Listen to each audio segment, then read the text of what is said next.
Bangla cinema প্রেমীদের জন্য বরবাদ যে এক মহাকাব্য তা তো জানাই, কিন্তু শাকিব খানের এই সিনেমা নিয়ে দুই বাংলা নায়িকাদের কেমন প্রতিক্রিয়া ছিল চলুন শুনে আসি। আরো দিনকে দিন সুন্দর দেখতে হয়ে যাচ্ছে মেয়েদের জন্য সত্যি চাপ। দারুণ লাগছে যে শাকিব খান দিন দিন যে পরিমাণ হ্যান্ডসাম হয়ে যাচ্ছে, লাইক মানে কি বলবো, বাংলাদেশের মেয়েদের আর বলিউডে ক্রাশ খোঁজার দরকার নাই বা হলিউডে ক্রাশ খোঁজার দরকার নাই। আমার মনে হয় হিজ এনাফ।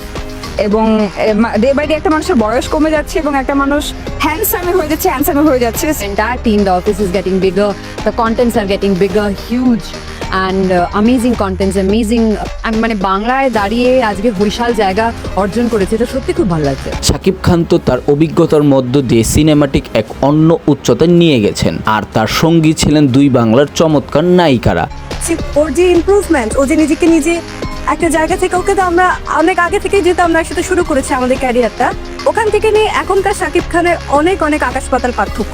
ওর ইমপ্রুভমেন্টের জন্য ওকে আমি অ্যাপ্রিসিয়েট করি। আমাকে প্রথম শাকিব খান থেকে বলে যে কেমন লাগে হিরোইন, আজকে হিরোইন লুকস অনেক চেঞ্জ, যেটা আসলে অনেক প্লাস। অ্যান্ড আমি বলবো শাকিব খান তো আসলে শাকিব খান, আমাদের মেগা স্টার।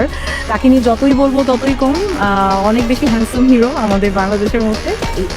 এখন আমি আমার নিজের সিনেমাতে নিজেই প্রেশারে আছি, এরপর সিনেমা আমাকে চাইতে বা বরবাদের চাইতে ভালো বানাতে হবে।